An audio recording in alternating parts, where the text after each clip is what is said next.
बुरा ना माने तो सर मैं एक सवाल नहीं, मैं पूछूं कुछ आपसे? बुरा नहीं मांगूंगा, आदमी मत बुरा मानिए, मैं कुछ कहूंगा तो। मैं सर बुरा ना माने तो मुझे ऐसा लग रहा है मैं बीजेपी के भावी शत्रुघ्न सिन्हा से बात कर रहा हूँ। नहीं, मुझे लगता है कि किसी दुष्ट के साथ मैं इंटरव्यू कर रहा हूँ। भाई उधर देखो, कि जो जेटली के पीछे चापलूसी करेंगे तो मुझे प्रमोशन मिलेगा, मुझे टेलीविजन में अच्छा काम मिलेगा, नहीं मिलेगा तो निकाल देगा, ये डर है आप लोगों के दिमाग में। मैं तो पार्टी के हित में कर रहा हूँ ये सब। नहीं सर, अगर आप प्रचार करें मोदी सरकार का और मोदी सरकार के प्रचार में कहें कि इकोनॉमिक फ्रंट पर जेटली फेल, हाँ, तो वो सरकार की तो आप नाकामी नहीं, गिना रहे नहीं, हैं। नहीं नहीं, लोग पसंद करते हैं इसको, कहते हैं कि ये सच्चा आदमी है, ये हमें धोखा नहीं देने के लिए चाहता है। और कैसे ठीक कर सकते हैं ये भी मैं बता देता हूँ कि ये रास्ते से। मैं कहता हूँ फॉर इनकम टैक्स को अबॉलिश कर दो। दूसरा है कि ब्याज रेट जो है, जो कर्जा देने के लिए ब्याज रेट है, उसको रघुराम राजन ने बहुत बढ़ा दिया था, उसको 9% से ज़्यादा नहीं होना चाहिए। तीसरा है कि जो फिक्स डिपॉजिट की रेट है उसको कम करके 6% कर दिया, उसको दोबारा 9% करना चाहिए। तो मेरे पास रचनात्मक सुझाव भी हैं, उसमें आपको लोगों को दिलचस्पी नहीं है, इसीलिए आपको पता नहीं है। अगले नहीं करूँगा। नहीं सर, मैंने इसलिए आपसे बोला ये क्योंकि इतने बागी नहीं कहूंगा, इतना खुलकर सरकार के साथ सरकार के मंत्री का इतना मुखर विरोध किसी ने नहीं किया। ये तो तय करने वाली है सरकार, ये तय करने वाली है पार्टी, वो कुछ नहीं कहते हैं। तुम्हें इतना क्यों, तुम क्या जेटली का चमचा हो?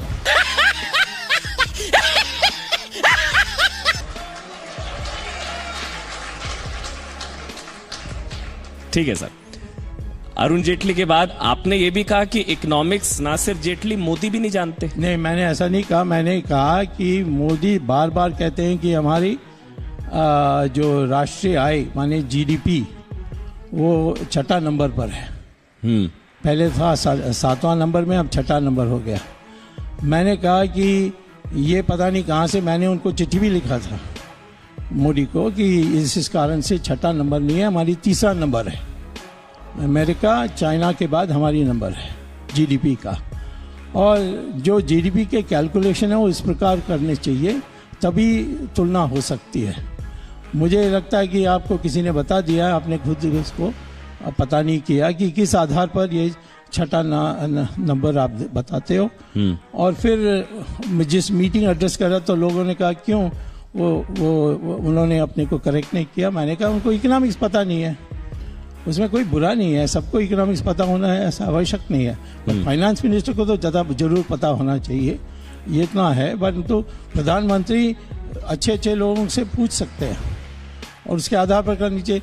मैंने पार्लियामेंट में भी खड़े होकर, जब वेंकैया नायडू ने कहा 6ठा देश हो गए हम, तो मैंने कहा गलत बोल रहे हो, ये पार्लियामेंट का रिकॉर्ड में है।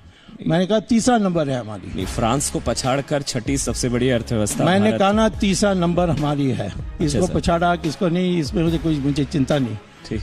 America number 1, China number 2, India number 3 GDP में। मोदी सरकार का प्रचार, लेकिन सुब्रमण्यम स्वामी नहीं है चौकीदार। मैं चौकीदार नहीं हो सकता। चौकीदार का काम है कि किसी को चोरी करने से रोकना। और मैंने कहा कि ब्राह्मण होता है ज्ञानी और त्यागी, कोई जन्म से ब्राह्मण कोई नहीं होता हमारे देश में, होना भी नहीं चाहिए। कृष्ण भगवान ने इसको स्पष्ट कर दिया गीता में। पता नहीं अब गीता पढ़ते हैं कि नहीं, परंतु गीता में लिखा है स्पष्ट। और उसके आधार पर मैं चोरों जो चौकीदार पकड़ेगा उसको सजा कैसे दी जा सकती है उस पर मैं विचार कर सकता हूँ। ये पकड़ना का काम मेरा नहीं है, परंतु किसको पकड़ना चाहिए ये बताने का काम है। इसीलिए मैं चौकीदार नहीं बन सकता हूँ, मैं ब्राह्मण हूँ, ये कहा था मैंने। मतलब कोई ब्राह्मण अगर है वो चौकीदार नहीं हो सकता? नहीं, फिर वो ब्राह्मण का काम नहीं कर रहा, वो फिर चौकीदार हो जाता है। दोनों नहीं हो सकते आप। ये मेरे को पता है, ये कंट्रोवर्सी, ये जातिवादी टिप्पणी नहीं है कि कोई ब्राह्मण चौकीदार दोबारा नहीं शुरू हो कर दिया। सकता। अभी मैंने तुम्हें एक्सप्लेन किया था, दोबारा एक्सप्लेन कर रहा हूँ, जन्म से नहीं होता है। ये जो जाति चल रही है वो तो जाति और वर्ण में फर्क है, वो भी नहीं आप जानते हैं, यही प्रॉब्लम है। आपका पश्चिमीकरण बहुत हो गया है, थोड़ा भारतीयकरण करो अपने का।